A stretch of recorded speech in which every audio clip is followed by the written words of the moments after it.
গাছ লাগাইতে পছন্দ করি, আর ঘরের ভিতরে মানি প্লান্ট গাছ আমার কাছে বেশ ভালো লাগে। তো কিছুদিন আগে একটা আপু আমাকে কমেন্ট করে বলেছিল, আপু ঘরের ভিতরে মানি প্লান্ট কিভাবে রাখলে ভালো থাকে আর পানিটা কতদিন পর পর আপনি চেঞ্জ করেন সেটা যদি একটু বলতেন। তো আজকের ভিডিওতে আমি সেটা বলার চেষ্টা করব। তো অনেক বেশি গরম পড়েছে, তো আজকে এসিটা একটু সার্ভিসিং করে নিলাম। আর আজকে ভিডিওতে থাকছে সারাদিন কি কি কাজ করলাম, কি কি রান্না করলাম। হ্যালো এভরিওয়ান, আসসালামু আলাইকুম, কেমন আছেন সবাই? প্রতিদিনের মতো সকাল থেকে ভিডিওটা শুরু করেছি। তো প্রথমে সকালে নাস্তা বানাচ্ছি রুটি। তো প্রথমত আমি এভাবে করে আটার ডোটা করে নিয়েছি। আটার ডোটার মধ্যে একটু তেল দিয়েছি। তেল দেওয়ার জন্য দেখেন একটু হাতে লাগে না, এবং যেটাতে বানাবো সেটাতেও কিন্তু একটুও লাগে না। তো এভাবে যদি বানাতে কিন্তু হাতের মধ্যে আটা বেজে কিন্তু একদমই ভালো লাগে না।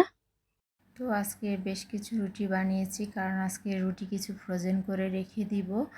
তো এখন রুটিগুলো একদম হালকা করে ভেজে নিয়েছি, এই পিঠ ও পিঠ এভাবে ভেজে রুটিগুলো ঠান্ডা করে তারপরে নর্মাল ফ্রিজে ফ্রোজেন করে রেখে দিব। আর একটা বক্সের ভিতর রেখে দিলে এই রুটিগুলো কোনো কিছু হয় না, 3-4 দিন যাবৎ খাওয়া যায়, রুটিগুলো নষ্ট হয় না। তো সকালে নাস্তা ছিল রুটি পরোটার সাথে ছিল ডিম পোস্ট, আর সাথে ছিল চা। তো এখন হচ্ছে নাস্তা করে চলে আসলাম ঘরের ধুলগুলা ফেলানোর জন্য। তো মাসে একবার করে আমি ঘরটা পরিষ্কার করি, ধুলগুলা ফেলাই। তো ওইদিকে আজকে আনানের রুমের এসিটা সার্ভিসিং করতে আসছে লোক। তো প্রচুর পরিমাণে গরম পড়েছে, তো দেখেন ঘরের কী অবস্থা করেছে। আর ওইদিকে সেটা হচ্ছে আলিফের রুম। আলিফের রুমের কথা কি আর বলবো, ও পুরো রুম আর ওর বেডশিট দেখেন, ওর রুমের খাটটা কি একটা অবস্থা করছে, পুরোটা বেডশিট ও মানে পেন্সিল দিয়ে আইকে মানে পুরোই নষ্ট করে ফেলছে। তারপরে ওর বেডশিটটা চেঞ্জ করে এখন আবার আমি বেডশিটটা গুছিয়ে তারপর ওর রুমটা গুছিয়ে নিলাম। তো যাই হোক, এখন চলে আসলাম আমার রুমে। আমার রুমের কথা কি বলবো, আমারও সেম অবস্থা। তো যাই হোক, সকালবেলা কার কার রুমের এই অবস্থা থাকে অবশ্যই আপুরা কমেন্টে বলবেন। তো আমার রুমের বেডশিটটাও চেঞ্জ করলাম, সাথে ফার্নিচারগুলো মুছে নিলাম, যেহেতু ঘরে দুলগুলো ফালানো হয়েছে তাই কিন্তু ফার্নিচারগুলো মানে ময়লা হয়ে গেছে। তো যাই হোক, আজকে কিন্তু অনেক কাজ করা হয়েছে। তো এখন আমার রুমটা গুছায় চলে আসলাম আনানের রুমে। আনানের রুমেরও বেডশিটটা চেঞ্জ করে ওর রুমটা গুছায় নিলাম। এখন সবগুলা বেডশিট দিয়ে দিলাম ওয়াশিং মেশিনে, আর কিছু কাপড় ছিল সবগুলা দিয়ে এখন আমি ধুইতে দিয়ে এদিকে চলে আসলাম আমি গাছগুলা পানিগুলো চেঞ্জ করতে। তো এই যে দেখতে পাচ্ছেন কাছের জারে আমি কিছু পাথর দিয়ে তারপরে গাছগুলা রেখেছি। কাছের জারে কিন্তু গাছগুলা রাখলে কিন্তু বেশ ভালো লাগে দেখতে।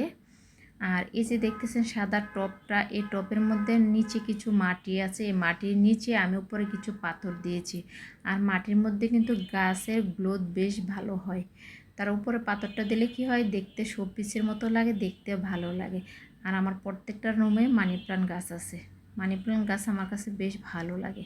তো যাই হোক, এদিকে আপনাদের ভাইয়া সকালে বাজারে চলে গেছে। তো বাজার থেকে প্রয়োজন মতো যা যা লাগে সব কিছু নিয়ে আসছে। তো ওরা বলেছিল শ্যামাই, মানে শ্যামাই খাবে, তো শ্যামাই নুডলস দুধ সব কিছু নিয়ে আসছে আলহামদুলিল্লাহ। তো এখন এই যে দেখতে পাচ্ছেন এটা হচ্ছে রুই মাছ, বাজার থেকে কেটে নিয়ে আসছে। রুই মাছটা অনেক বেশি টাটকা ছিল, সাথে আনছে গরুর মাংস। তো ওদিকে সবগুলা বাজার আমি গুছিয়ে চলে আসলাম কিচেনে। তো আজকে তেমন কিছু রান্না করব না, একদম সিম্পল রান্না করব। এটা হলো নদীর টাকি মাছ, তো আজকে নদীর টাকি মাছের চচ্চড়ি করব। তো এখানে আমি মশলা দিয়েছি মরিচের গুঁড়া, হলুদের গুঁড়া, ধনিয়ার গুঁড়া পরিমাণ মতো বেশি করে, পেঁয়াজ দিয়ে সাথে দিয়েছিলাম লেবু পাতা, আর সাথে ছিল বেগুন ভাজা, আর ওদের জন্য মুরগি ভুনা করেছিলাম। তো এখন দুপুরে খাওয়ার পরে ছাদে গেলাম, ছাদের থেকে দেখেন কতগুলো কাপড় নিয়ে আসলাম। তো যাই হোক, বিকালে নাস্তা ছিল নুডলস আর পিঠা। তো আজকের ভিডিওটা কে কোথায় থেকে দেখেছেন অবশ্যই কমেন্টে বলবেন। আর যারা যারা আমার পেজটা এখনও ফলো করেন না, প্লিজ প্লিজ আমার পেজটা ফলো করে পাশে থাকবেন। তো সবাই ভালো থাকবেন, সুস্থ থাকবেন, আল্লাহ হাফিজ।